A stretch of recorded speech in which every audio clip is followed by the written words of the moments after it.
Hey everybody, Preston Poulter here with Pocket Jacks Comics, and I'm taking a break from my law study. There's only so much property law I can stuff into my head in one outing before I gotta just... But, I wanted to talk about Wonder Woman. I just started, I'm doing comic reviews. I'm like, well, let me talk about Wonder Woman. So, I just started with issue 69. Issue 69 was probably like the first issue of Wonder Woman I may have ever purchased. 69, it is, dudes! coincidentally, the start of a three-part series. So I'm kind of reviewing all three issues, 69, 70, and 71, which are part 1, 2, and 3 of Love is a Battlefield. Really interesting. Like, I really enjoyed it. I'm kind of hooked on Wonder Woman all of a sudden. Like, good job. It felt very much like a 1960s comic. It was almost like a comic out of time, in that we're exploring very traditional moral quandaries that we try and teach our children, which, is what comic books were originally intended to do, is kind of provide these moral lessons for children as they're growing up. And so this is part of apparently a larger story in Wonder Woman where the Greek gods have kind of emerged out of mythology from Olympus.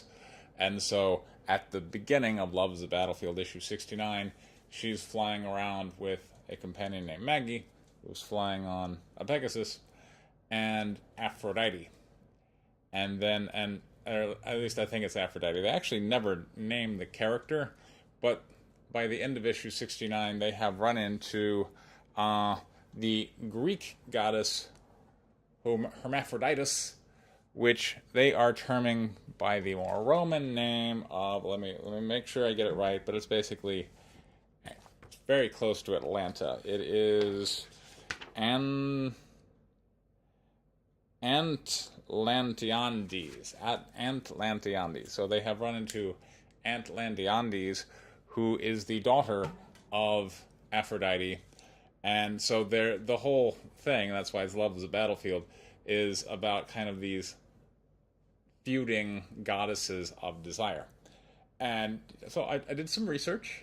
I didn't know, but there is one panel in the comic book where somebody asks, are you a boy or a girl?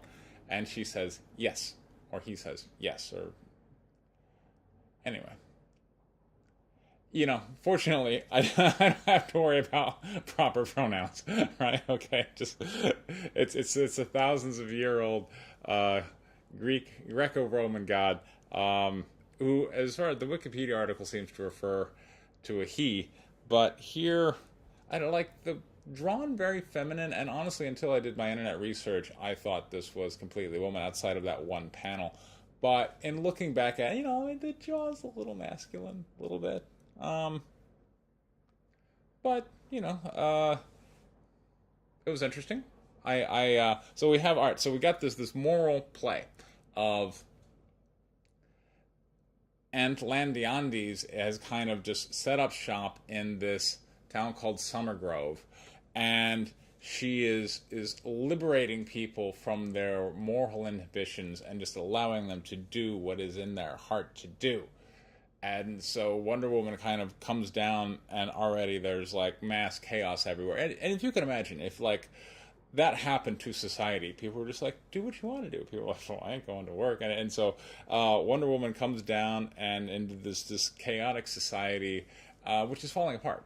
And this one household is kind of a mirror for all of society, in that we have a husband, wife, 2 kids, but due to the influence of Antlantiades, the husband's having an affair, but the mom's running off with the babysitter, and everyone's just following their heart's content. And then kind of what is the moral lesson, which is if you do that, you're going to end up unhappy. And that happens. Like, there's eventually a riot as the townspeople are like, you told us to follow our heart, and we did. No, we're not happy. Because, the husband, just to follow the one character, has ended up with the kids, since the mom ran off with the babysitter, and the woman he was having an affair with didn't, as the comic book wrote it, didn't want to be, a mother to 2 unhappy children, so she ran away. And so eventually somebody has to take responsibility, or your kids starve. And that is, if this was entirely a book for kids, this would be the moral lesson. I would sit back and go within. So what did we learn? And as a father myself, I do have to say, I feel that modern education has kind of come down way too hard on the just follow your dream, follow what's in your heart, do what it is in your nature to do. I'm more of a mind that you need to look out into the world and see what talents you can provide that will be valued by society in a way that you would find meaningful and fulfilling.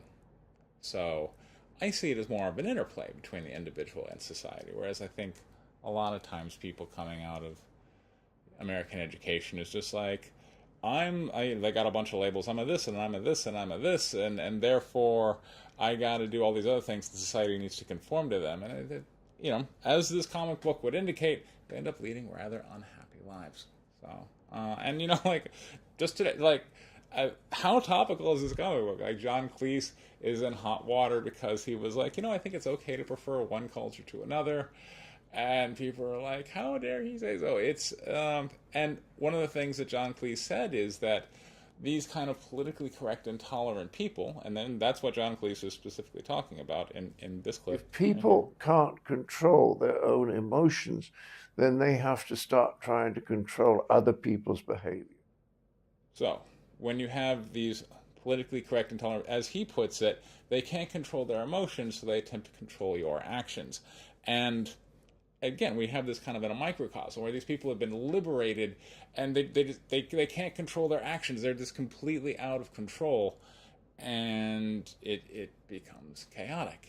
And so instead, and Wonder Woman is continually tested by Antlantiades. Antlantiades, in fact, presents Steve Trevor.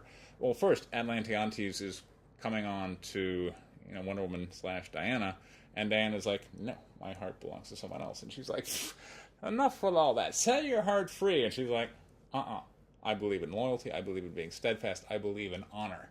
And so Diana is very much in the classic old style of comic books, coming down solidly on the side of responsibility and moral decision making. And I was really surprised. So, good job, DC Comics. I'm gonna stop here, and I'm gonna give props to the writer because I think this was pretty well put together. G. Willow Wilson. Okay, all right. G. Willow Wilson, who I know has taken some heat from the Comicsgate crowd, but you know what? I liked it. I thought it was good. I thought it was solid. I thought it was really good classic storytelling. With a moral message and a message of responsibility, and maybe the greater arc is just all about embracing your heart and doing whatever, but these pages, really solid. So, ultimately, Antlantiades looks around and sees how much misery, I'm going to call her she, has created, and thereafter is like, oh, gosh, I'm sorry, I realized that, and there's this moment where, the rioters are trying to get to her, and she's like, I'm a goddess, you can't touch me. And then the people are groveling, and they're like, no, please don't hurt us. And she's like, no, I'm not angry, I'm just disappointed, because I believe that I was telling you the right thing. I believe that when I said you need to follow your heart, that was the right thing to do. But it turns out all I've done is cause misery here. And I mean, look, if this was the 1960s, that would have been like the message of practically every comic book you picked up. But boy, modern day, that's like revolutionary stuff. So, good job, G. Willow Wilson. I'm pleasantly surprised. I recommend picking this one up. Thank you very much for your time. By the way, last week of my Kickstarter for White Lily issue 3, I got a lot of positive feedback on this bad boy. Some people say it's the best they've ever seen of the White Lily series. I think I have to agree with them. It's a really solid book. It's great artwork. My storytelling has improved. It's currently up on Kickstarter. There's a link in the description. I encourage you to grab that. Other than that, thank you very much for your time.